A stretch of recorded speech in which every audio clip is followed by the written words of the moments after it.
Em instantes, daremos início a mais uma entrevista do canal de podcast O Marqueteiro. Você pode acompanhar também esta entrevista pelas principais plataformas de podcast.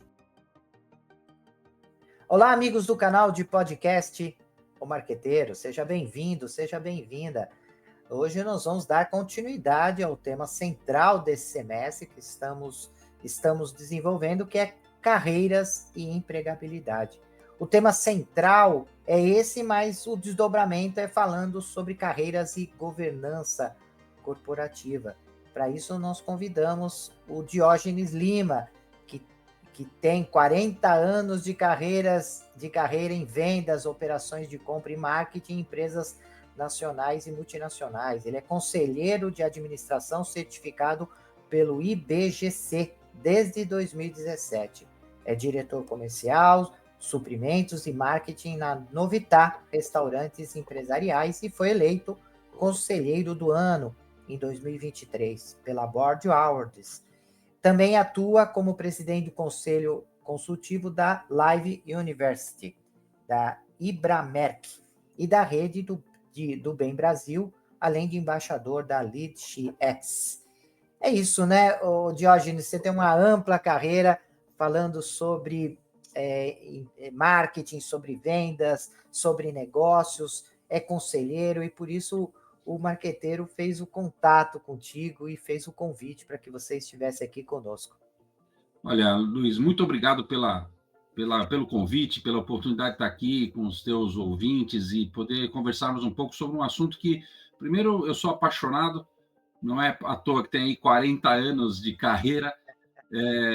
Primeiro, óbvio, por uma necessidade de trabalhar, né? Vim de uma família bastante humilde, como a maioria de nós brasileiros.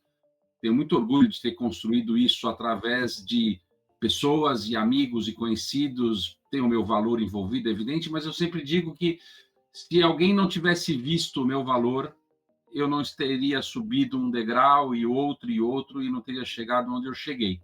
Então, às vezes a gente tem que estar muito atento aos talentos que existem na companhia, aos talentos que existem no mercado, às vezes numa sala de aula, que você pode estar ali trazendo para o mercado um profissional que vai se despontar no futuro.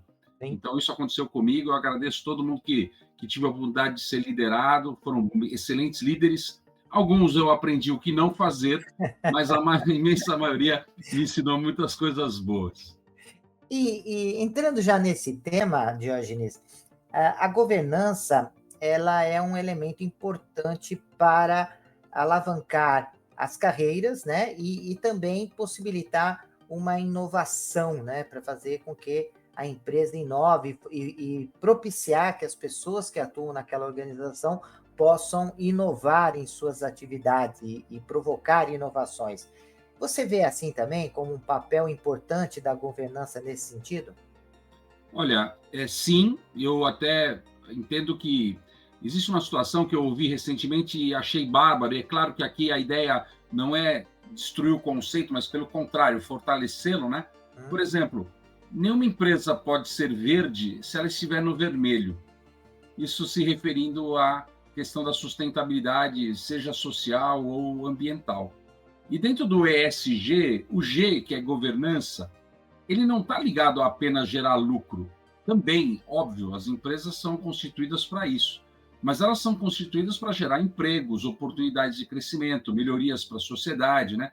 O empresário, quando coloca o dinheiro dele para girar, seguramente num país como o Brasil, se ele aplicar numa determinado tipo de aplicação financeira, é muito melhor do que trabalhar como trabalha para obter o resultado que obtém. Então, o empresário e esse sistema todo, ele precisa ter governança, porque ele não tendo governança, será muito mais difícil de alcançar os resultados que ele tem como expectativa e que, consequentemente, vai poder contribuir para a sociedade, gerando empregos, melhorando a condição social daqueles trabalhadores, de todo o ecossistema, porque uma empresa ela não é uma ilha isolada, ela é um ecossistema que faz parte de uma cadeia imensa, né, que vai desde do primeiro fornecedor, e às vezes não é nem o mais importante, às vezes é o menor, e até o último cliente, independente do tamanho, do último consumidor.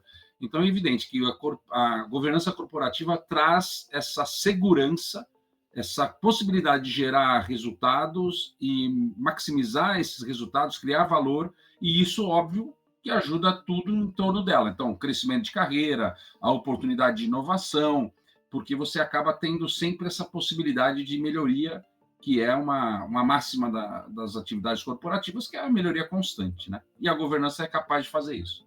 Sim. Agora, essa governança, ela não pode ter uma estrutura muito rígida, né?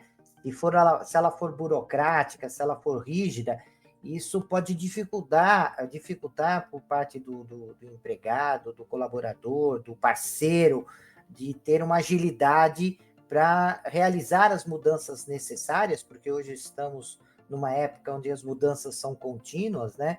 E também pode acabar, sei lá, deixando o profissional sem estímulos para trabalhar naquela empresa, né? Principalmente se você tem um grupo onde esse grupo é ambicioso, ele é dinâmico, isso pode fazer, essa governança, ela pode inibir todos esses fatores, né, o Diógenes? Você tem toda a razão. E, na verdade, assim, a governança, é óbvio que ela tem que trazer em si a questões bem, vamos chamar assim, de regulação, dependendo do tipo de governança que você está tratando. Se você está tratando de uma governança corporativa de uma empresa listada na Bolsa, é um determinado tipo de comportamento, e por ela ter toda uma questão de um cabedal de legislação, de regulamentação, ela precisa seguir algumas questões, alguns parâmetros. A questão ética, que é o centro da governança, essa não muda para absolutamente nenhum tipo de empresa. Pode ser a cantina, né, de uma escola, de uma pequena escola, como pode ser uma empresa bilionária, ela tem uma ética como centro da governança. Mas se a governança é algo engessado, ela burocratiza demais e faz com que as pessoas, de modo geral, e a própria empresa não tenham aquela possibilidade do crescimento que eu mencionei. E com isso, vai deixando ter menos oportunidade de crescimento para todas as pessoas que estão ali. Então, você acaba tendo que, ou você faz essa empresa evoluir para que ela tenha uma dinâmica de crescimento, e esse crescimento seja para todos. É evidente que nem todos vão subir, porque nem todos estarão preparados por N razões, e não só, às vezes, porque não tem competência, mas às vezes não quer esse crescimento, porque esse crescimento vai tirá-la do estado que ela nasceu, ou de próximo da família, e ela tem uma determinada situação que ela fala, não, eu não quero sair da minha cidade, por isso que eu não vou crescer, mas não porque eu não tenho competência, ou até porque a empresa não investiu para que aquele grupo de pessoas tivesse as competências. Então, a governança é fundamental, mas se ela engessar e ela burocratizar a empresa não vai ter o dinamismo necessário, ainda mais nos dias de hoje, né? Isso aí depois do VUCA, agora o BANI, você absolutamente vai conseguir ter sucesso se você tiver normas muito rígidas. O que eu costumo dizer é que a gente não pode estar num trilho, nós temos que estar numa trilha. E a trilha vai ter momento que você vai andar à direita, momento que você vai andar à esquerda, momento que você vai andar no meio. Então, eu costumo dizer que tem que ter guardrails, que esses são a governança. Fora da pista não é bom para absolutamente ninguém. Mas eu não tenho que necessariamente seguir um trilho fixado ali, porque isso seguramente vai fazer com que eu perca oportunidades de crescimento para a minha empresa. E tem duas questões que eu considero de extrema importância e que passa pela governança, né? Uma no que diz respeito ao favoritismo e outro é uma discriminação velada, né? E as pessoas falam que não existe nenhum tipo de discriminação, mas existe ainda, elas estão ocultas, elas são culturais, e isso às vezes faz com que tenha dificuldade de aparecer oportunidades e desenvolvimento de carreira por parte dos profissionais, por existir esse favoritismo e por existir essa desigualdade, né, por conta dessa discriminação velada, né? Esse é um grande desafio da governança corporativa, do meu modo de ver. Você concorda também? Você pensa dessa maneira? Claro, um dos pontos importantes da governança é a questão da diversidade, equidade e inclusão, que a gente sabe desses nomes hoje, mas na verdade sempre existiu, talvez não de uma forma tão categórica e tão falada mais do que ultimamente, né? E quando nós falamos de diversidade e equidade e inclusão, não estamos falando só das questões de sexo e raça.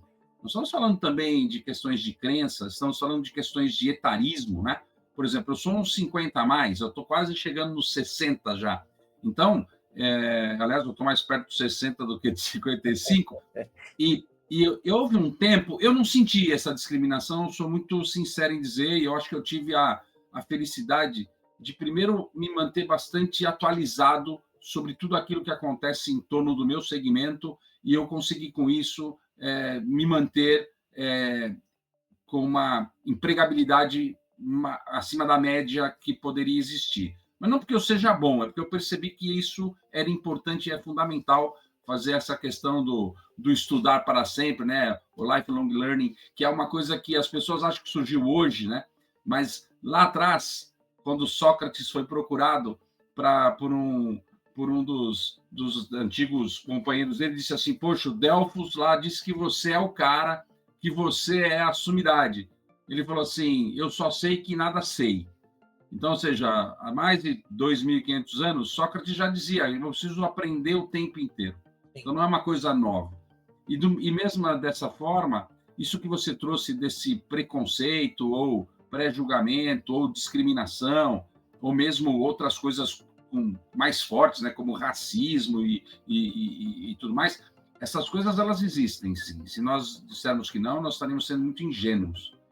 O ponto positivo que eu vejo nos últimos anos é que a gente está conseguindo tirar o véu dessas questões e elas estão começando a ser minimamente tratadas. Nós vamos conseguir resolver? Não sei. Eu tenho lá algumas dúvidas. Mas se nós não falarmos disso, se nós ocultarmos, né, continuar mantendo essa coisa meio que velada, que é uma palavra que você usou e pode acontecer, a gente efetivamente não vai sair do lugar. Então, a gente precisa dar voz a essas coisas todas. Agora, é evidente que tudo que a gente faz na vida, você tem a questão da forma e do conteúdo.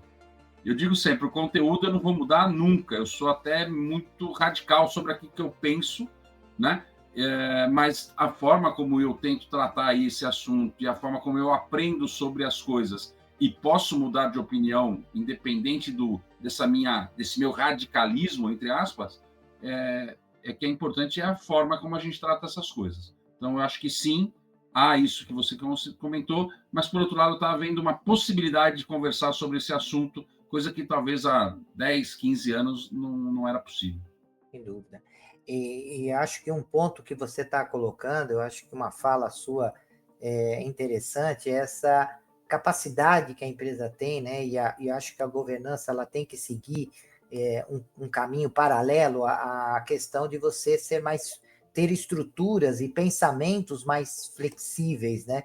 E não ser tão resistente às mudanças, porque Perfeito. a resistência à mudança é um impeditivo para que o profissional, hoje em dia, possa se desenvolver. Eu vejo muito isso na graduação. Eu nunca quis abrir mão da graduação, porque eu acho que ali a gente tem um termômetro do que vai ser o profissional. Então, quando eu pego um aluno de primeiro ano, segundo ano, eles demonstram que o caminho do profissional daqui 4, 5, 6 anos, né? Que vão estar no mercado de trabalho, e eles colocam isso, né? Eu entrei numa empresa, essa empresa não deixa eu crescer, não deixa que os meus projetos pessoais, profissionais, eles possam ser desenvolvidos, e as empresas ainda têm muito medo de dar essa certa liberdade, né, para que esse profissional possa se desenvolver. Então, a resistência à mudança é um outro ponto extremamente importante dentro da governança e no que diz respeito a abrir espaços para a pessoa possa se desenvolver, possa evoluir na carreira, possa mudar de carreira, né? Claro.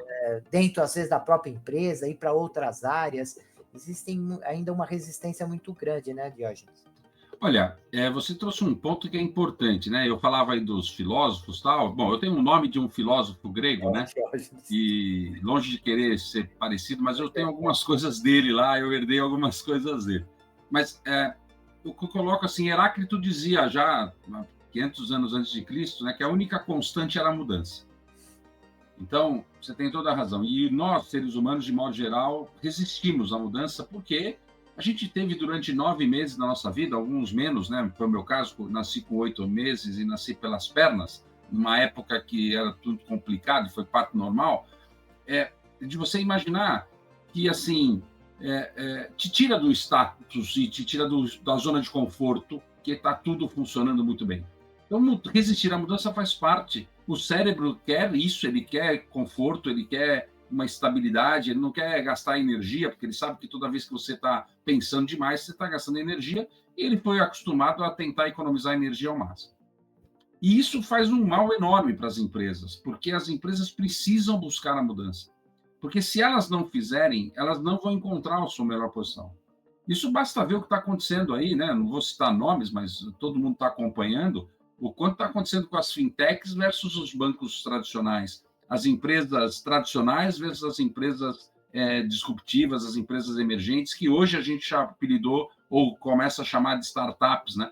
Que já tem uma função social absurdamente diferente do que tinha no passado, que era só, entre aspas, de gerar emprego. Hoje, ela, além de gerar emprego, ela evolui a sociedade de maneira absurda, né? A gente tem alguns exemplos, né? A Uber, a própria Amazon, que foi disruptiva no processo, inclusive, de como a sociedade passa a conviver a partir de um determinado instante, né? Então, quando você resiste à mudança, você está, na verdade, resistindo à evolução. E resistir à evolução significa, ou pode significar, o seu fim, né? Você está tocando em assuntos extremamente importantes, né, Diógenes? Primeiro que você fala, né, logo no início, da importância do profissional hoje em dia conhecer o processo de decisão da empresa, conhecer a estrutura organizacional, como que a empresa se relaciona com os stakeholders, né?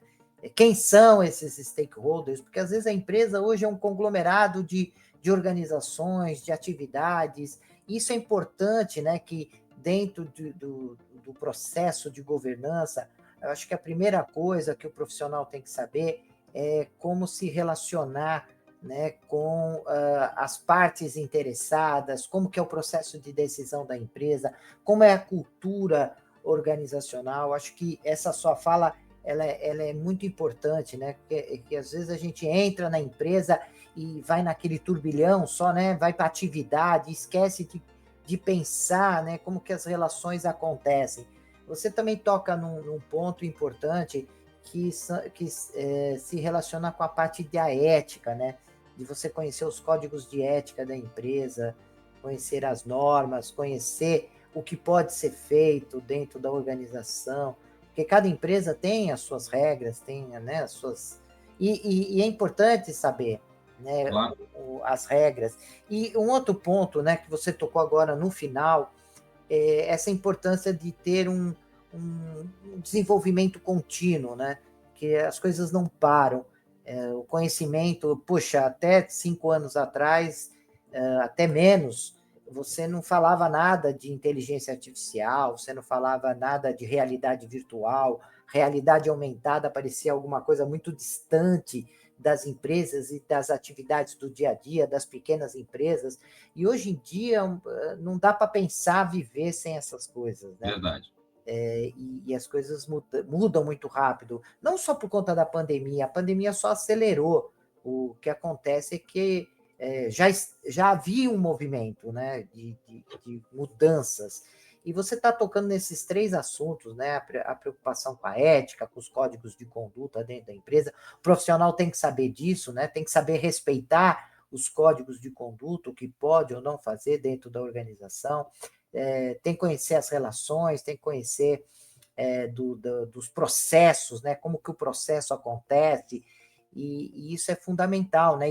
E tudo isso, na minha opinião, tá sob a gerência, né? A gestão da governança corporativa, né? Verdade, você tem razão. Por exemplo, hoje, você que é professor de graduação, seguramente quando percebe lá os jovens tendo que ir para estágios, hoje um dos pontos mais importantes e fundamentais na escolha de um jovem ou para trainee ou para estagiar é a questão do fit cultural. E o fit cultural, ele tem basicamente tudo isso que você mencionou agora. Tem a questão da ética, né? E claro que cada empresa, e aí eu não estou dizendo que está certo ou errado, cada empresa tem a sua ética, tem a sua forma de ver as coisas. Sim.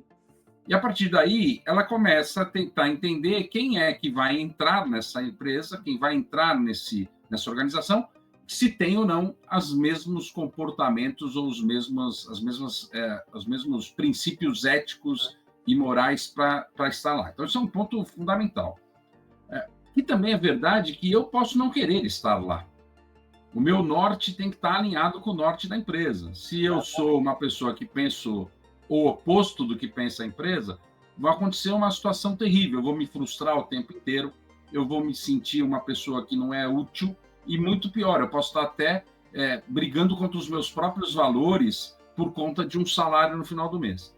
Todos nós precisamos ser remunerados porque não tem outro jeito, não tem almoço grátis. Você precisa pagar por absolutamente tudo, né? Mas se você não tiver a mínima da capacidade de poder dizer assim, caramba, eu acordo todos os dias e vou trabalhar porque eu tenho um propósito que, além de pagar minhas contas, é contribuir para a sociedade, melhorar as pessoas que estão à minha volta, porque isso acontece muito, principalmente quando a gente vem de uma família mais humilde, que você percebe, olha para trás e fala, caramba, talvez se eu não tivesse feito algumas coisas e não tivesse mantido a minha posição, eu talvez não estivesse aqui hoje, eu estivesse numa situação muito pior. E não só eu, mas todo o entorno. Então, quando você tem isso como propósito e como visão, isso ajuda muito. E é isso que muitas vezes está embarcado na governança corporativa, porque começa pela ética, pela questão da cultura, pela questão de como se toma as decisões, como você falou. Se você estiver tomando só decisões basadas em lucro puro, líquido no final, que não é de forma alguma algo que não se deva pensar em alguns momentos, mas se for só o lucro pelo lucro, muito provavelmente essa empresa vai ter menos caminho para o sucesso e ela não vai ser feita para durar, ela vai acabar sendo comprada por alguém, ou vai vir, no caso do Brasil, muito comum acontecer encerramentos, né? No último ano aí a gente viu o quanto de empresas foram fechadas, o quanto de empresas não prosperam depois de um determinado tempo.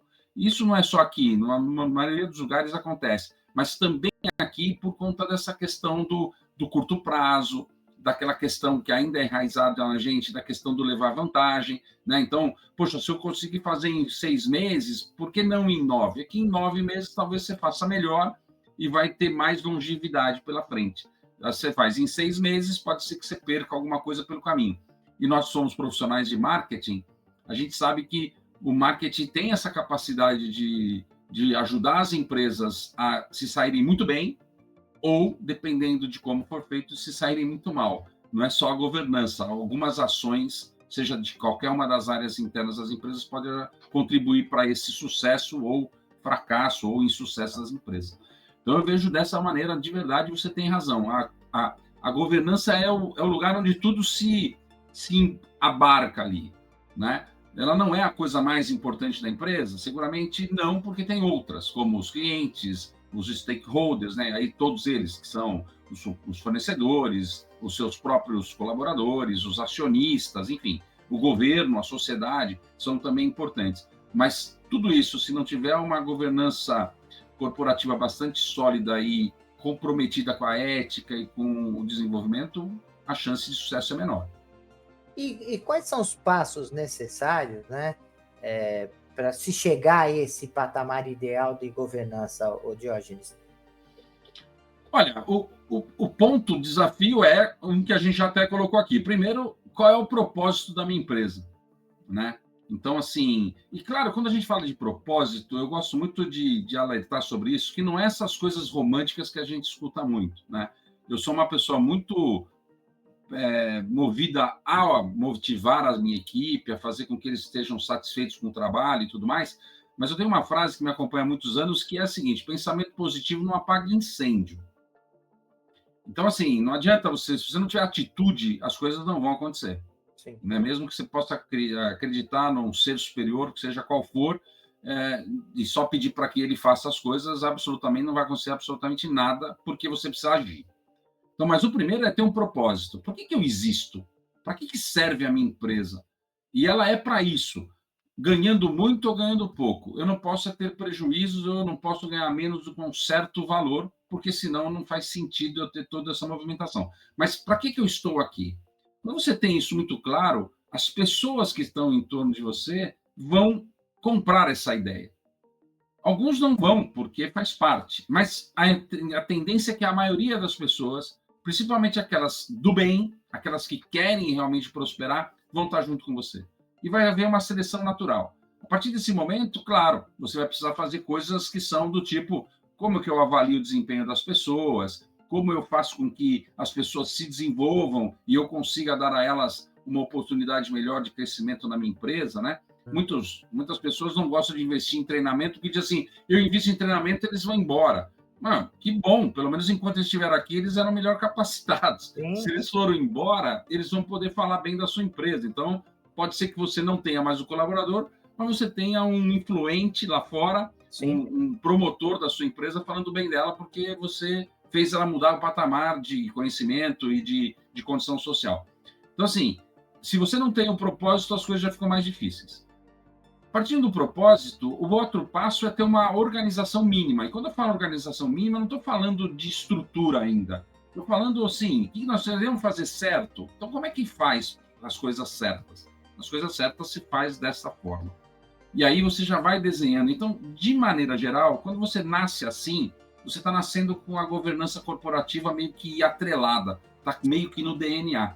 Então, é difícil chegar no final e você não ter um resultado satisfatório, englobando todas essas questões, porque você não esqueceu das coisas. É evidente que empresas novas, empresas startups, elas têm uma dificuldade maior de ter esses pontos, porque elas estão preocupadas com outras questões. Estão preocupadas em ter o primeiro cliente, muitas vezes. Então, imagina, se eu estou preocupado com o primeiro cliente, pode ser que eu não esteja tão preocupado em fazer tudo certinho. Mas se eu começar a pensar em fazer tudo certo, seguramente o sucesso virá. E a governança não pode ser uma coisa do tipo obrigatória. Se for por obrigatoriedade, também a chance de sucesso é menor. É óbvio que existem empresas que são regidas por lei e por regulamentação e elas precisam ter a governança e aquilo ali é uma condição sine qua non para que ela exista, inclusive, né, sob penalidades extremamente complexas, não só para as empresas, mas para os conselheiros, para aqueles que cuidam da empresa.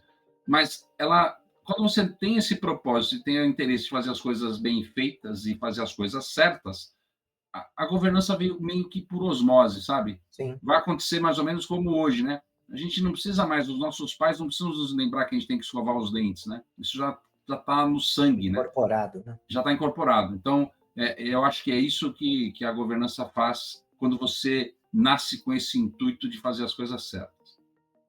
Jorge, nós chegamos ao final do nosso bate-papo, né? Passa muito rápido, né? Esse é um assunto interessantíssimo e queria deixar agora, nesse finalzinho de podcast, que você deixasse o contato, falasse de algum trabalho que você esteja desenvolvendo, enfim, o espaço agora é teu, Diógenes. Poxa, muito obrigado. Bom, primeiro, foi um prazer enorme falar desse assunto, que é um assunto realmente denso, né? Mas acho que essa é a ideia de você fazer com que as pessoas tenham insights e elas acabem procurando. Eu queria aqui, primeiro, deixar o meu contato aqui para qualquer uma das pessoas que estiver nos assistindo, que possam fazer contato comigo, independente do dia, do horário, eu estou sempre à disposição. Eu aprendi que o networking é isso, e você só pode ter sucesso quando você está disposto a primeiro dar para depois receber. E quando você faz o bem, o universo conspira ao seu favor. Então, esse é um ponto disso. O meu LinkedIn, que eu acho que é a plataforma que eu mais atuo, é Diógenes Carvalho Lima, não é difícil de me achar lá, esse é o meu nome. E eu tenho Instagram, mas sou menos atuante lá.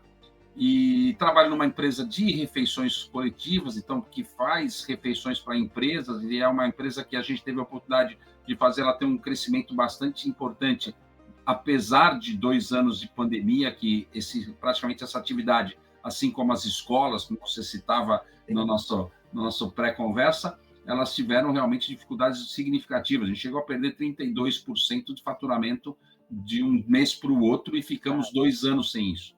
Então, agora já voltamos, já estamos bem, infelizmente tivemos um crescimento bastante interessante. Sou professor do ou facilitador, como a gente gosta de chamar, do curso de formação e certificação de conselheiros da Board Academy. Lá eu dou aula de planejamento estratégico, gestão de risco e tomar decisão, e que é um assunto apaixonante, que é um assunto que, dentro da questão da gestão corporativa, da governança corporativa, ele engloba de pensar para frente, de olhar para o futuro, né? Que é uma visão que o marketing sempre teve, que é de olhar para o futuro e olhar para fora, né? Então, se a gente conseguir fazer as empresas também fazerem isso, não é de não olhar para dentro, não é de não olhar para o passado, mas ter uma analogia como um carro, né? Quando você dirige um carro numa estrada ou numa rua, você está olhando mais para frente do que para os lados e para trás. A empresa deveria ter esse mesmo comportamento, e o planejamento estratégico pode ajudar muito essa visão de futuro.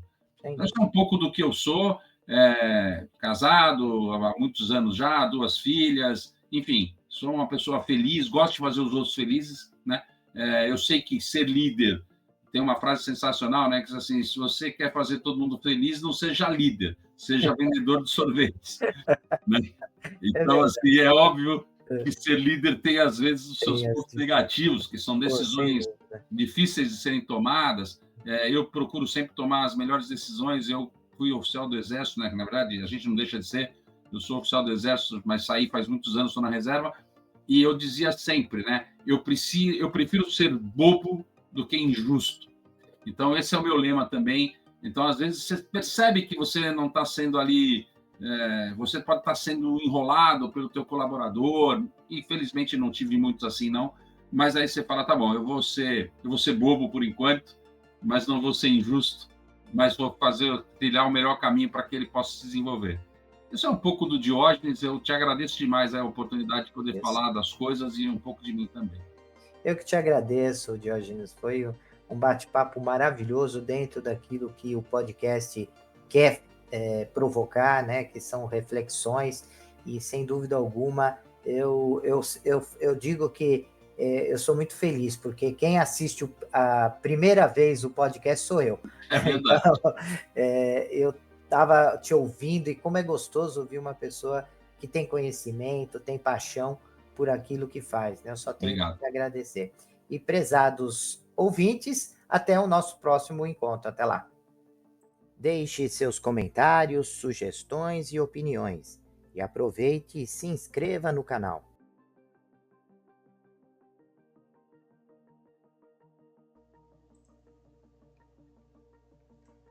Olá, profissionais de marketing e gestão, estudantes e empreendedores. Você está procurando um podcast que possa ajudá-los a se manter atualizados e aprimorar suas habilidades? Então vocês precisam ouvir o podcast O Marqueteiro. Nós somos um podcast que fornece insights e análises de especialistas em marketing, gestão e negócios, tudo com o objetivo de ajudá-los a crescer e alcançar o sucesso. Cada episódio é repleto de dicas e estratégias práticas que você pode aplicar imediatamente em sua carreira ou empreendimento. E o melhor de tudo, nossos convidados são professores, pesquisadores e especialistas de mercado em suas áreas de atuação. O podcast O Marqueteiro é perfeito para aqueles que estão procurando por inspiração e informações valiosas para levar suas habilidades e negócios para o próximo nível. E se vocês gostarem do que ouvirem, não esqueçam de nos seguir nas redes sociais e compartilhar com amigos e colegas de trabalho. Afinal, quanto mais pessoas ouvirem, mais impacto causará no mundo dos negócios e da gestão. Então, o que vocês estão esperando?